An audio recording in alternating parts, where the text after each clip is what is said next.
Bom, mas é claro que eu vou ser considerado um desserviço agora. E o que eu tenho pra dizer pra você é obrigada. Enquanto eu tinha um pensamento servil e de amedrontamento, porque é isso que eles fazem dentro dos movimentos estudantis, principalmente, de que toda voz que começa a questionar ativamente os próprios posicionamentos do que é colocado ali como via de regra para se seguir, então, né, claro, deve ser combatido. E com aquele pensamento paranoico, sempre questionar a veracidade da idoneidade do pensamento daquela pessoa. Mas ainda assim, como eu tinha um papel de utilidade para esses grupos, tanto na vida real quanto na internet, ainda que eu fosse um pouco chatinha e questionadora demais, a utilidade daquilo que eu produzia era indiscutivelmente aceita e bem visto. Mas é claro que quando eu saísse e começasse a demonstrar as contradições e a hipocrisia que existe de dentro para fora, obviamente eu vou ser um desserviço para você. Então você meio que me elogiou? Agora, se a gente for perguntar para essa pessoa o que é uma pessoa que coopera para o movimento, é aquela pessoa que sempre vai seguir os jargões que você já conhece. O capitalismo é mau, não sei quem lá é burguês, nós só vamos conseguir resolver certos problemas sociais por meio de uma revolução É que toda vez que eu falo isso eu rio, uma revolução armada. Se você continuamente ficar repetindo essas coisas e mais, ficar desabilitando seu oponente sem nunca debater com ele, porque isso é assim, um padrão entre essa galera, já que quase sempre, quando eles aceitam debater, acontecem coisas como aconteceu com a Meteoro Brasil. Porque muito se fala do debate do Jabô e da Renata, que realmente ela tomou uma lapada, mas pouco se fala sobre os outros milhares de debates que são abafados pela esquerda porque foram uma verdadeira vergonha. Vamos continuar. O que é o serviço para o movimento também? É você entrar na universidade pública e aceitar uma aula mais ou menos calado, em que você encontra certas facilidades de acordo com aquilo que você acredita. Vocês acham que eu estou mentindo? Como já citado e vou citar reiteradamente, o Wilker Leão está mostrando de forma clara e evidente como isso acontece. Perceba, tudo isso é gravado e documentado. Ninguém é obrigado a falar nada ali. E não existe nada fora de contexto. Até porque se tivesse fora de contexto, eles não teriam cancelado a matéria como assim fizeram quando foram expostos. Mas ele demonstra em uma aula um fator bem interessante. Os alunos que são servis às ideias dos seus professores, mesmo que reiteradamente, às vezes podendo fazer provas em casa, continuam indo mal nas provas. E aí o que eles recebem? Não, a gente faz um trabalho, uma resenha e a gente complementa a nota, se vocês quiserem.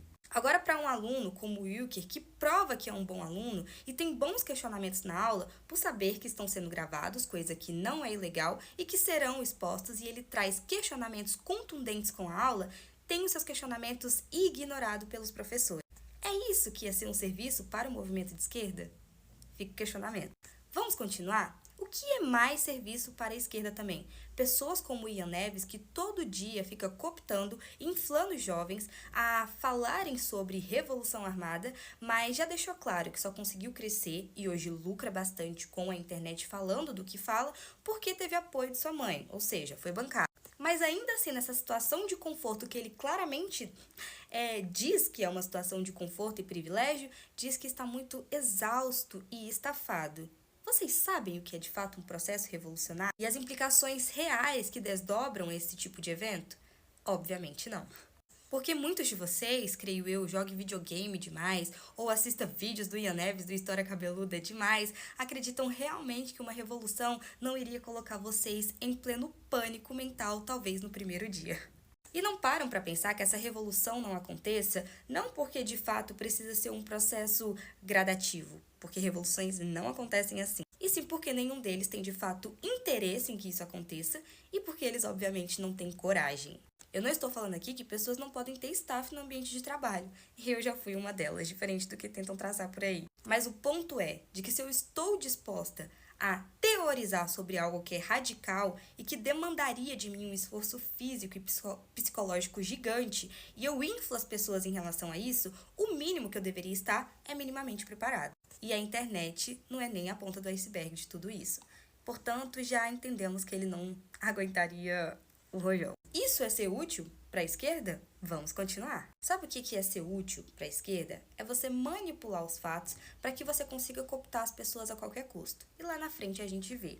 mesmo que isso tenha consequências graves nas relações pessoais, na forma como a pessoa enxerga a sociedade, a si mesmo e como ela vai desenvolver o pensamento dela a partir dali. Isso não importa, porque no fim o que importa é ganhar a narrativa. Então, como já dito e como muitos de vocês assistiram aqui, a omissão, né, e a falta de... nem vou falar falta de conhecimento, vamos falar de honestidade, né? Sobre o que de fato foi escrito e prescrito em relação à religião, que ela é algo que deve ser superado, que ela é uma grande ilusão, que ela pode ser uma ferramenta de utilidade temporária, mas que em uma sociedade saudável, em uma sociedade que perfeita, né, como eles pregam, ela perde ali o seu tom de utilidade e é quando o ser humano vai ser realmente livre. Mas eles dizem que esse tipo de discurso é completamente mesclável com alguém que é cristão, monoteísta e que compreende que aquela deve ser uma verdade dogmática. Vai entender. Isso é ser útil para a esquerda? Ok, continuemos. Sabe o que é ser útil para a esquerda? Sabe o que é ter serviço na esquerda? É você ficar o ano inteiro pagando de revolucionário radical e que dentro da esquerda você é o mais de esquerda ainda. Então você não se mistura com os oportunistas sociais-democratas, mas você nunca conseguir eleger e mobilizar o povo em nenhum grau para que você consiga nenhum espaço político. E no fim, você tem que acabar votando naquilo que você fala que mais detesta. Ai, é patético demais. Eu ia falar, vamos continuar, mas é que já tá dando 6 minutos de vídeo. E aí eu precisaria de 1 hora. Então, se eu sou um desserviço para vocês, considere isso um grande elogio da sua parte em relação a mim. Diferente do que tentam falar por aí, que eu nunca fui esquerdista de verdade, que também é um argumento um tanto quanto confuso. Porque se a gente for parar pra pensar, então o ser humano nunca foi nada de fato. Quando ele muda, né? Eu, por exemplo, dancei balé por 9 anos da minha vida, de forma, né, semi-profissional. Só que aí eu parei, então eu nunca fui bailarina de verdade. Me mobilizei, participei de manifestação, apanhei de policial, briguei com os meus pais, dei dinheiro para movimento. É triste. Se o que torna o ser humano algo de verdade é que ele tome um tipo de posição e permaneça com ela até o fim da vida, então ninguém nunca será quase nada de verdade, porque o ser humano muda, e ainda bem. Então que bom que eu tenho sido um desserviço para vocês. E muitas pessoas me chamam de radical. Eu posso ser um pouco intensa e eu não me envergonho disso. Eu não tenho medo de apelar para as minhas posições em que, enquanto eu compreendo que seja verdade, para que eu lute com elas. Porém, eu não fico aqui falando que eu tô com nenhum burnout. Eu vivo reclamando da chatice e da encheção de saco de vocês aqui. Mas bom, eu tô aqui porque eu quero. Então eu continuo rebatendo de igual para igual como uma mulher adulta deve fazer. E na verdade eu acho muito interessante e eu quero que a minha história esteja documentada na mente das pessoas, porque elas acompanharam o processo de amadurecimento intelectual de uma pessoa. E para você que é de direita, eu digo uma coisa, nem adianta mandar Bolsonaro, não sei o quê. Eu detesto esse cara tanto quanto eu detesto o Lula. Acho ele ineficiente, nem vou falar sobre rachadinha. Mas por que eu não me aplico em falar tanto sobre a direita? Porque eu estive lá, na direita, e eu nem fui uma grande militante, nem uma grande co-participante, eu era uma pré-adolescente. Sempre gostei de ser engajada politicamente, mas eu nem podia por causa da minha idade. Então eu vou falar de onde eu estive e vou falar do que eu conheço no âmago. Então vocês podem ficar estressados, comunistas, porque eu exponho as coisas, mas porque eu estou falando daquilo que eu sei.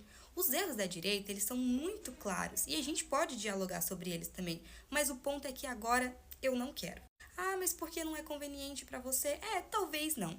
Talvez eu acho que seja um pouco mais útil dialogar com jovens que estão entrando em um processo de radicalização em que eu não considero saudável. E se eu puder alertar uma pessoa que seja, para mim foi um grande serviço.